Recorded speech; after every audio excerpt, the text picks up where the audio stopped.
Vanishing Point, a novel by Keith A. Kenel, 23 of 101. Part 23. The tailgate of Marty's dark burgundy Lexus GX 460 luxury SUV lifted as she clicked the remote. "Hold the bike, Sarah," she demanded, turning sufficiently to show her stepdaughter a scowl and raised eyebrow as she came to a stop behind the SUV. "Skylar, you may climb up," she added, pressing the remote again to bring the engine purring. "There," she said, pushing the remote a third time. "I've got the AC running, so it'll cool down in a minute." Extending her hand to Sarah, arm locked at the elbow, she gave the girl a big-eyed expression that was simultaneously expectant and vague. "Ma'am?" Sarah asked in response to the gesture. Marty emitted a sigh so powerful that it moved a strand of Sarah's hair and shook her head.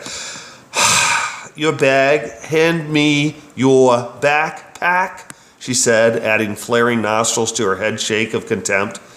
Taking the bag, she gave the girl a withering look before turning and thrusting the backpack in Skylar's direction.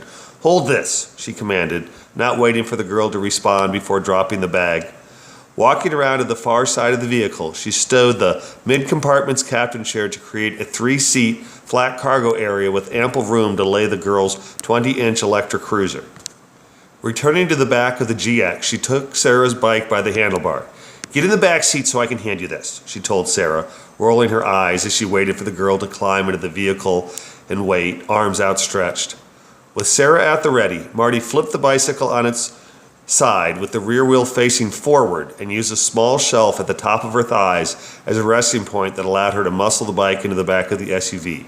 "Grab the wheel," she told her stepdaughter, inching forward until Sarah had one hand on the wheel. Together they managed to stow the bike, pushing as the girl pulled. "Good," she said to Sarah, voice and facial expression neutral. "That was a good job. These townies sure are cute, but goodness, they're heavy," she added, reaching up and pushing the close button for the GX's hatch. "Okay, get in," she said, adding, "Way past time to blow this popsicle joint." Marty walked toward the driver's door but stopped as she came to the vehicle's midsection. Looking at her stepdaughter, she asked, "What exactly are you doing?" "Climbing over the bike to sit with Skylar," Sarah answered. Looking skyward, Marty declared, "Good God Almighty, deliver me from ineptness," followed by a feet spread wide, fists on hip, glare into the back seat. "Why would you think to sit with Skylar? How many people are coming home right now?" 3, Sarah replied. Marty nodded. "Good. And how many seats are available to use?" 3, Sarah repeated. "Fantastic," Marty said, voice dripping. "So why would you think to share a seat with Skylar when there are 3 of us and 3 seats available? Does that make any sense?" "But I'm not allowed in the front seat."